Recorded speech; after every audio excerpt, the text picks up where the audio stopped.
The next topic is FBI pressed on Epstein trafficking probe. FBI Director Kash Patel faced intense questioning in Congress over the handling of the files Epstein sex trafficking investigation. Patel insisted that the FBI is releasing all material legally allowed and that some evidence is sealed by court order. Lawmakers, including Rep. Thomas Massie from Kentucky, is a Republican, accused the FBI of shielding information, noted that Epstein's victims gave the FBI names of others involved in this abuse. Patel testified that to date, the FBI has no credible evidence Epstein trafficked underage girls to anyone besides himself, a claim that frustrated members of both parties. Patel said if credible information on co-conspirators emerges, the FBI will investigate, but he denied possessing any incriminating videos of others. The issue that caused a rift between President Trump and his base. Trump, a former Epstein friend, has urged supporters to move on from the Epstein hoax theories. While many conservatives expected a full expose of Epstein's network, Patel's critics like Rep. James Rinskin, a Democrat from Maryland, blasted him for once championing transparency on Epstein, but now as FBI chief appearing to be on the part of a cover-up. Meanwhile, multiple federal judges recently denied the DOJ's request to unseal Epstein grand jury transcripts, noting that they contained little new information. So that is the next topic on this. And actually, I kind of want you to, John, if you can find a clip of Kash Patel on X testifying to Congress about this, if you want to pull up like a particular clip you think would be interesting to show for the audience. Okay, let's go ahead and actually play this. I want to see what he had to say. If there were, is no credible information. None. If there were, I would bring the case yesterday that he trafficked to other individuals. And the information we have, again, is limited. So the answer is no one? For the information that we have. In the files? In the case file. Okay. There's no... That's really interesting. I actually haven't seen that before. Yeah, I find it very suspicious that there wasn't anybody else involved, especially from the stories we've heard, especially when you go into his home, the paintings that were in his house. If you want, I don't know if you're still looking through there, but if you want to pull up another tab and actually show the George W. Bush painting that was found in the house, if you want to pull that up for me really quick. That's also something there too. I think you have something pulled up on the screen here. Let me actually look and see what you have. Yeah, if you want to go ahead and pull it up, you can. But yeah, so that is another that it's definitely very interesting that you have. Yeah, okay, here it is. So this is the paint. Well, this is one of the paintings that they found inside of Jeffrey Epstein's house. Is this like confirmed? I'm pretty sure that this was actually confirmed. This is Epstein allegedly owned a painting of George W. Bush with a plane, and you see like little Jenga blocks on the bottom there, simulating like the Twin Towers. What do you think, John? What do you think this means? The fact that he had these in his house.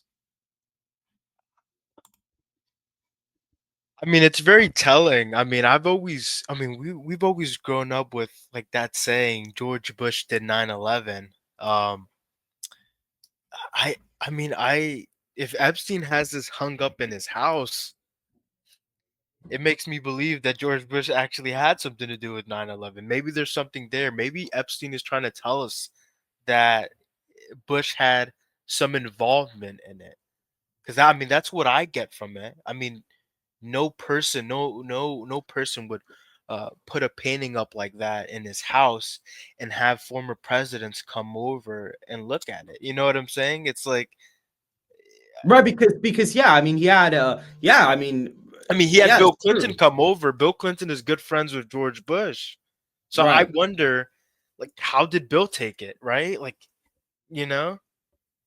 Right, yeah, and I mean, yeah, so that's the thing. This whole thing that supposedly there's no credible information, that there were other people involved. I find that to be a pretty. I find it to be dishonest. If Kash can show everything they have, I mean, that would be a lot better than just saying that they don't have anything. Because I really don't understand what what they need to determine is credible and is not credible. Now, I do want to say this. If you pull up the tweet that President Trump made, where he said that if you still believe the Jeffrey Epstein hoax, I don't want your support anymore. If you can pull that up, because I actually want to show that to the audience here. So this is what's really interesting about that, guys. I think that the president has somebody in his ear that was telling him to write his tweets about this case a certain way, and they just did a terrible job. Like, whoever his PR people are, I don't know why they would let him put this tweet out, because when he calls it a hoax, what I think he means by a hoax is that the Democrats all of a sudden they didn't care when Biden was in office about the files. As far as I was aware, they weren't calling for the release of the files whatsoever, or barely anything was coming out while Biden was in office. But now that Trump is in, all of a sudden they're pivoting to that and they're making it this like huge issue. And it is documented that the president is one of the only people who actually was working with certain lawyers, giving information to authorities. Everybody else supposedly didn't want to give up any information.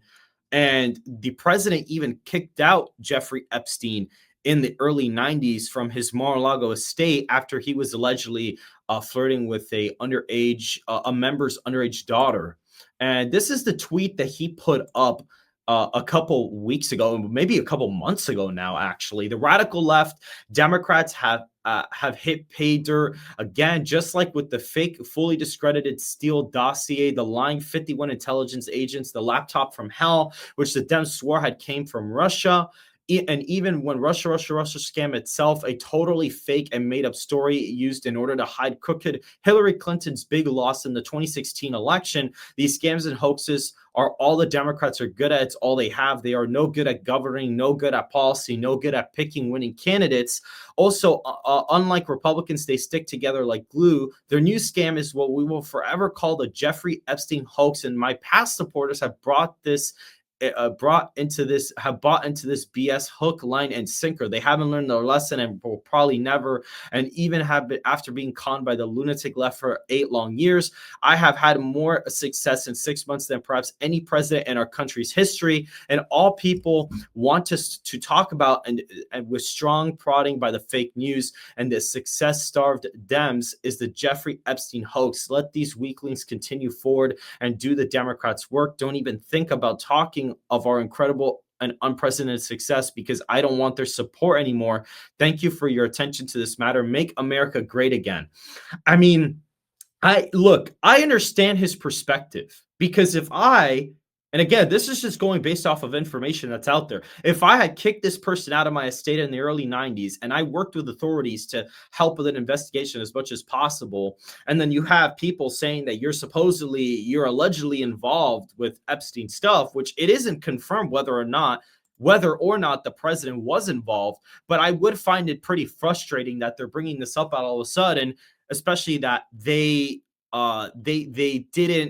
didn't care about it during Biden's administration, but now they care about it. The one thing that I do have to say is that when he was asked in the summer of 2024, the president was asked, will you release the Epstein files? He said, oh, maybe, we'll see, because, it may put people's reputation potentially in harm. So I do understand his perspective, but I also don't appreciate the message that he said, oh, I wish to not have your support anymore because you fell for it, because it is an issue that people care about. We're talking about it on the show. So clearly people do care about this issue. James all day said, I didn't like that Trump was saying it was a hoax, but after seeing the Democrats trying to use it as a gotcha on Trump, I could see why he's calling it as a hoax. No, I understand that perspective totally as well. John, actually pull up this clip here of the attorney mentioning that the president actually worked with authorities to help with the investigation. I'll go ahead and play the clip on full screen. Everyone, this is Derek, and we're here at the Palm Beach County Courthouse. Just wrapped up the civil trial dealing with Mr. Bradley Edwards, attorney who's represented many of the victims of Jeffrey Epstein, first off, thank you so much for your work and for everything you've done. Absolutely welcome. This goes to the more salacious rumors, but I would like you to just, whatever you can say on it. Obviously, our current president has had relationships with Epstein in the past, and there are those Katie Johnson and maybe other victims who accuse Trump of being involved in things like this. In my experience, Trump supporters will not listen to anything along those lines. Obviously, we're not a court of law here right now, but are those claims of those, though that case was dropped, it was dropped before it went to court. In your opinion as a lawyer and your experience, is there anything you can say as to the validity of those claims, or whether or not there will be any more about that? Nothing at all. The only thing that I can say about President Trump is that he is the only person who, in 2009, when I served a lot of subpoenas on a lot of people, or at least gave notice to some pretty connected people that I wanted to talk to them, he is the only person who picked up the phone and said, let's just talk. I'll give you as much time as you want. I'll tell you what you need to know, and was very helpful in the information that he gave, and gave no indication whatsoever that he was involved in anything untoward whatsoever, but had good information that checked out and that helped us, and that we didn't have to take a deposition of him. That was in 2009. That was in 2009. So Do you know if there's any truth to James Patterson's claims that Trump kicked Epstein out of Mar-a-Lago? I've definitely heard that.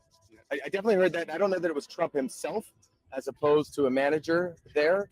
Trump's club, so yeah. you did credit him. I've heard the rumor that Epstein was kicked out of there for allegedly trying to pick up somebody's daughter, something like that. But I think I did chase that down as far as I could, and never was able to confirm it. Okay, so that's what the lawyer said a couple years. I think it's been a couple years now since that clip came out.